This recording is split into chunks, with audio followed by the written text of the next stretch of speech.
Hey everyone, and welcome back to Real World English, the podcast where we talk about real life, real ideas, and, of course, real English. I'm Hannah. And I'm Fred, and today we're getting a little philosophical? Is that the right word?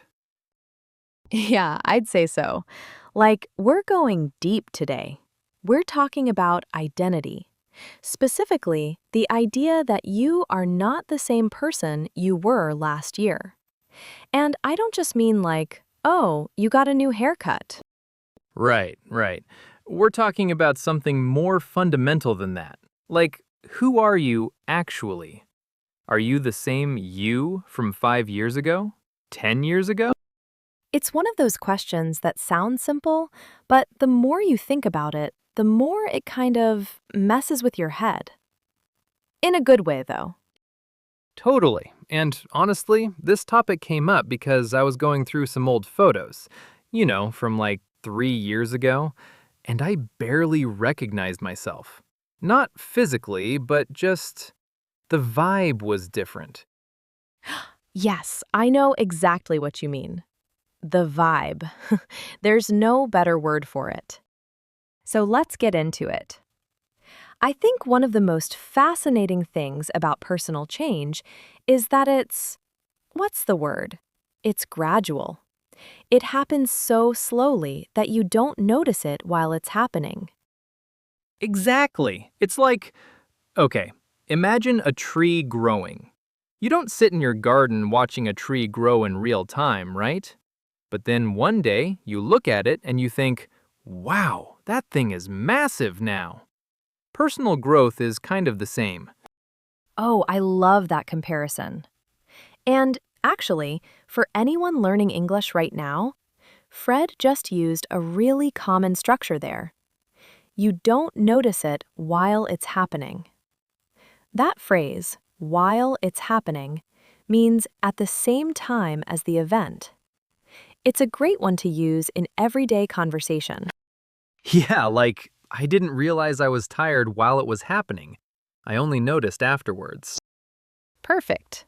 So, back to the topic, this idea of gradual change. There's actually a famous thought experiment in philosophy called the Ship of Theseus. Have you heard of it, Fred? Oh, yeah. It's the one where... Okay, so imagine a ship. And over the years, every single plank, every piece of wood in that ship gets replaced, one by one, until eventually not a single original piece remains.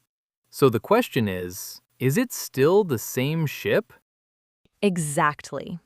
And philosophers have been arguing about this for centuries. Like, they cannot agree. And I think it applies so well to people. Because our cells are literally replacing themselves all the time. Our opinions change, our habits change, our relationships change. Our taste in music changes. I used to be really into a type of music I will not be naming on this podcast. Same. We all have that era we'd like to forget. But seriously, you know what I find kind of comforting about all this? The idea that change is inevitable. Like, there's no avoiding it. You will be a different person in a year, whether you try to be or not. I actually find that a little scary, to be honest. Really? Why? I don't know, like, I value consistency, I guess. I want to feel like there's a core me that stays the same. Otherwise, it's a bit unsettling, you know? That's such a valid point. And I think that's actually where the real conversation starts. Is there a core you? And if so, what is it? Right, so I've been thinking about this a lot, and I think there's a difference between your values and your personality, on one hand, and your habits, opinions, and lifestyle on the other. Ooh, okay. Say more. So, like, your values might stay pretty stable. If you deeply care about honesty, for example, that might be something you carry with you your whole life. But the way you express that, the specific things you do, the job you have, the friends you keep, those can all shift dramatically. So you're saying the core you is more about your values than your surface level habits. Yeah, kind of. Although, and here's where it gets complicated, values can change too, right? Like, someone who grew up in one environment with certain beliefs might completely transform their worldview after traveling, or going through a difficult experience, or just reading the right book.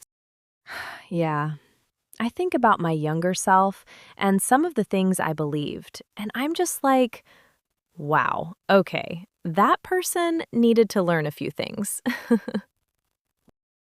We all did. And, this connects to something I read about called the end of history illusion. It's a psychological concept where people tend to recognize how much they've changed in the past, but they assume they won't change much in the future. Oh, that is so interesting. So it's like we look back and think, wow, I've changed a lot. But then we look forward and think, but now I'm basically done. I'm the finished version. Exactly. Like, past me was a work in progress, but current me has figured it out. And the research suggests that's almost never true. We just can't imagine future change as easily as we can remember past change. That's actually kind of mind blowing.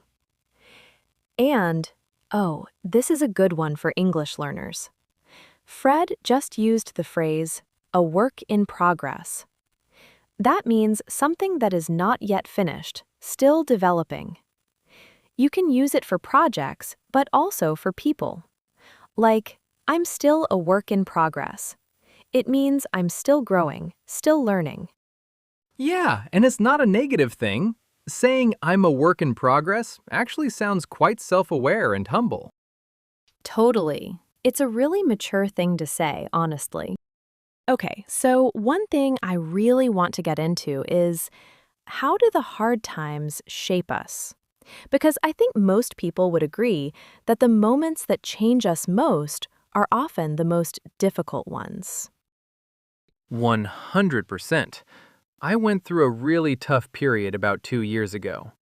I don't want to get too personal, but coming out the other side, I was just different.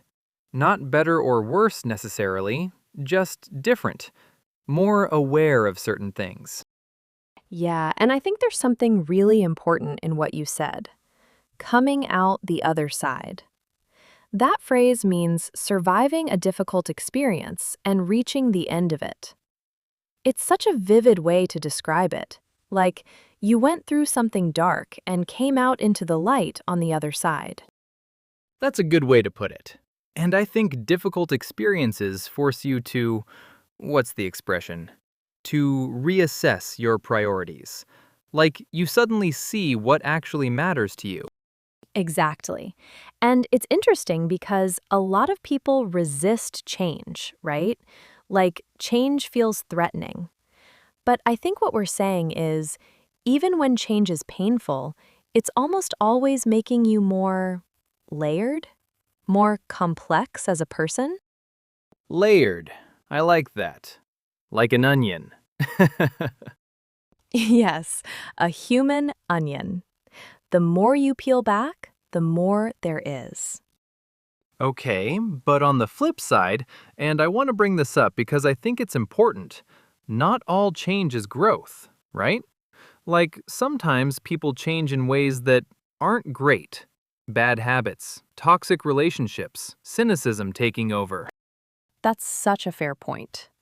I think the difference is whether the change is intentional or not. Like, passive change just happens to you. But intentional change, that's when you take an active role in who you're becoming. Oh, I love that distinction. Passive versus intentional change. And for our English learners, the word intentional is really useful here. It means done on purpose, with a specific goal in mind. The opposite would be accidental or passive. So, intentional change means you're actively choosing to grow in a certain direction. Which is kind of what self-improvement culture is all about, right?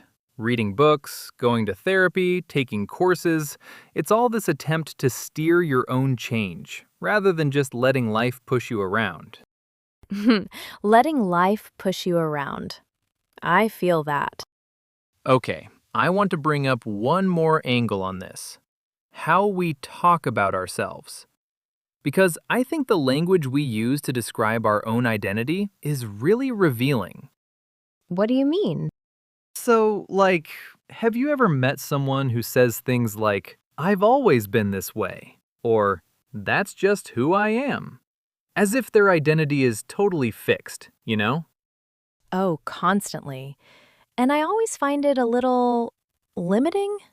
Like, that's just who I am, can sometimes be a way of refusing to grow. Right. Whereas someone with more of a growth mindset, they might say, "I'm working on that," or "I used to be like that, but I'm trying to change." And psychologists actually have a term for this.